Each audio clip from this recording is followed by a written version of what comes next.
स्वागत है रे क्लासेस फिरोजाबाद में।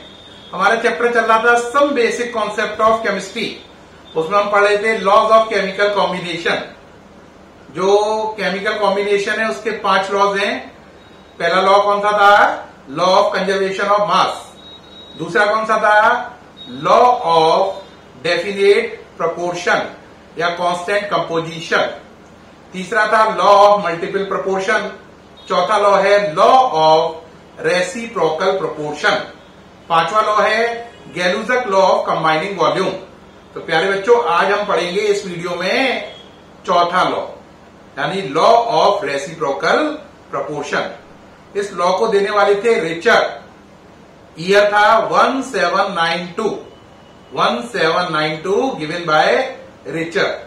ठीक, तो आज आपके सामने लॉ है law of reciprocal proportion given by Richter in 1792। ठीक, अच्छे से पढ़ पा रहे हैं? स्पेलिंग बोलो रिचर की एक बार और।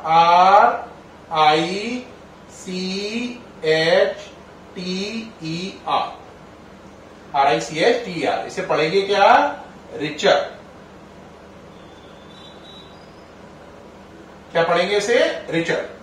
अब रिचर जी ने क्या कहा उसको समझे। इसमें उन्होंने बोला when two elements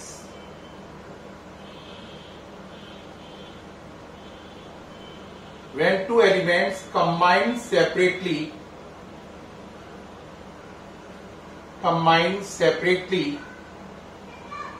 with the same weight of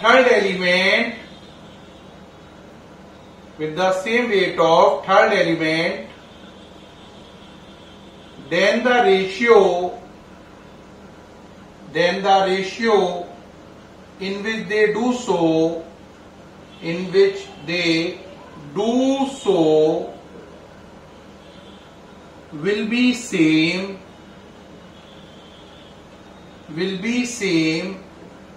or some simple multiple of the ratio, some simple multiple of the ratio in which they combine with each other.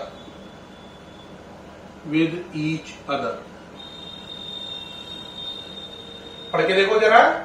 When two elements combine separately with the same weight of third element, then the ratio in which they do so will be same or some simple multiple of the ratio in which they combine with each other. ठीक, अब बात कहोगे क्या कहा उन्होंने, एक बार हमसे दोबारा सुनो।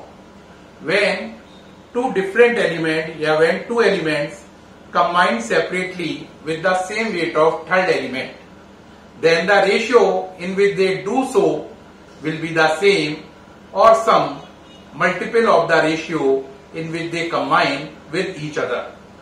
ये बात कही रिचर ने 1792 में। ठीक, क्या आपको याद हो गया? एक बार आप पढ़ें, फिर एक बार रिपीट करेंगे अपन लोग। पढ़ लिया आपने? याद किया? चलो भाई शुरू करो भाई। When two element, मेरे साथ साथ बोलो।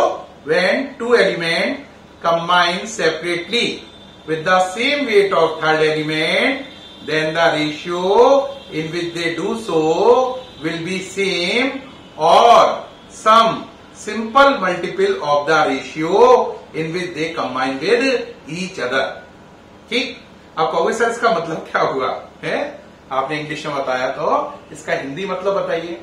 इसमें उन्होंने बताया अगर दो अलग अलग एलिमेंट किसी थर्ड एलिमेंट के कॉमन वेट के साथ कंबाइन करें, उनका तब एक बार रेशियो ले लो। एक बार उनका रेशियो तब लो जब वो आपस में डायरेक्ट कंबाइन कर जाए।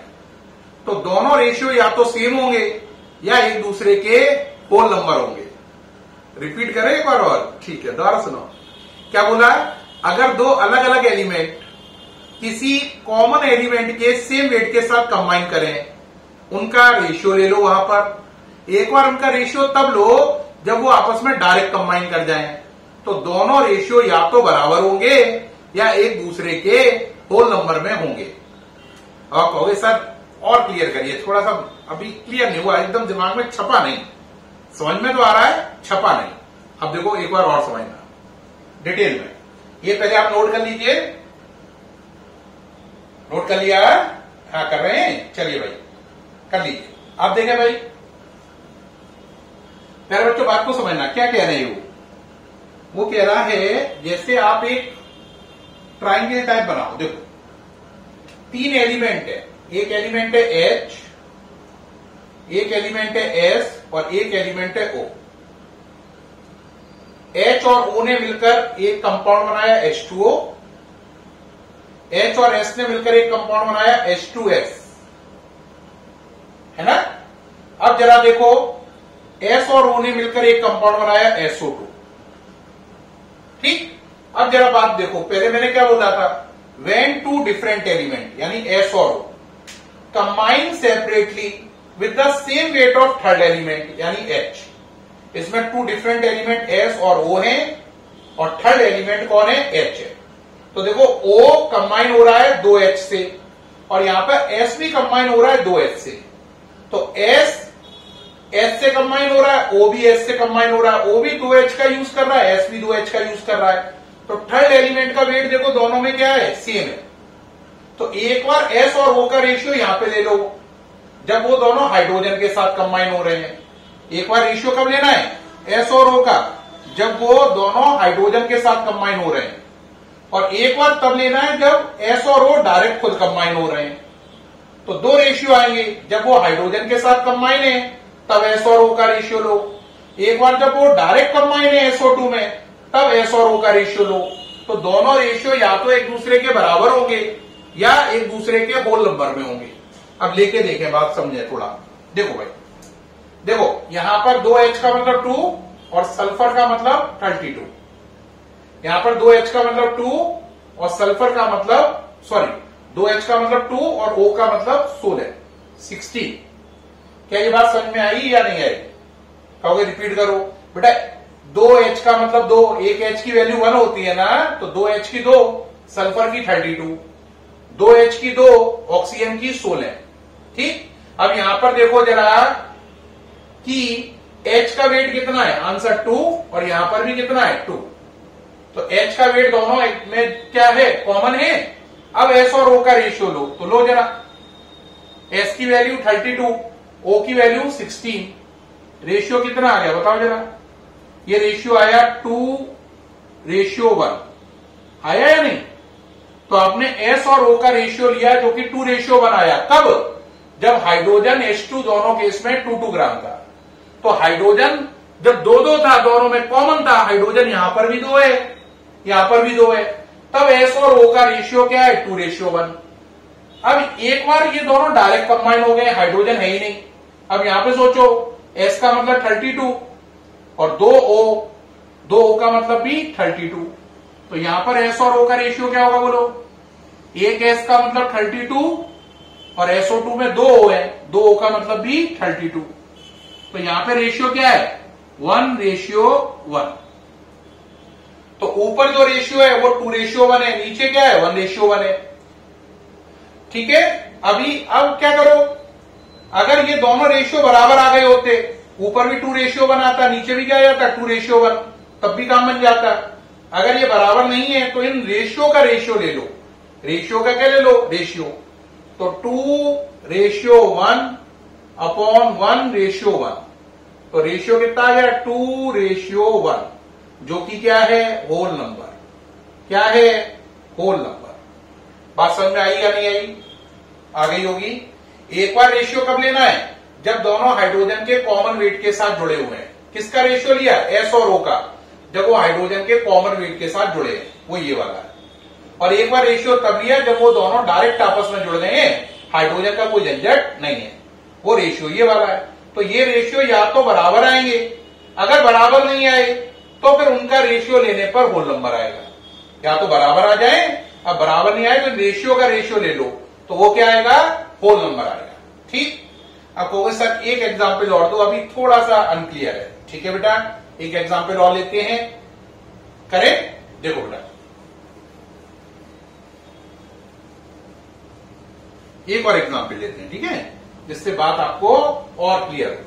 ठीक, देखो इसी में एक एग्जाम्पल और बदल दो। हमने ले लिया, यहां पे H ही रखा, यहां पर हमने S रखा, यहां पे O रखा। H और O से क्या बना? H2O, यहां पर बना H2S, और यहां पर बदल के क्या हो गया? SO3 हो गया।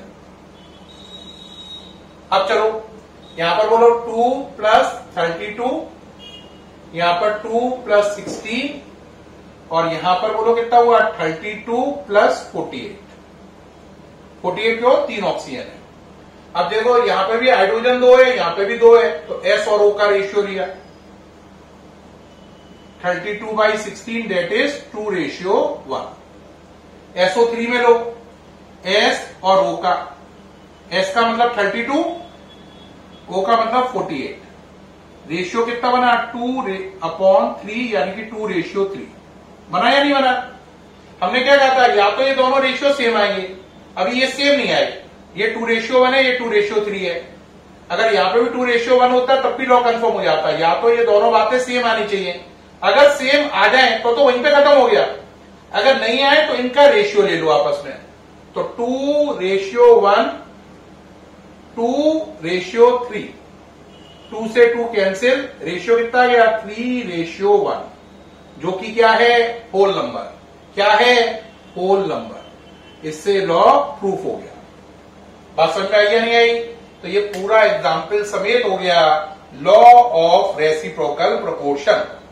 इसमें क्या करना है? 2 बार रेशियो लेना है। एक बार रेशियो तब लेना है जब दोनों एलिमेंट कॉमन एलिमेंट के साथ हो, और एक बार रेशियो तब लेना है जब वो आपस में हो, है ना, आपस में हो, यानी कि वो कॉमन एलिमेंट ना हो। तो दोनों रेशियो, 2 रेशियो आएंगे, दोनों रेशियो या तो एक दूसरे के बराबर होंगे, अगर बराबर नहीं हुए, जैसे यहां पे बराबर नहीं है, तो उनका फिर रेशियो ले लो, तो रेशियो होल नंबर आएगा।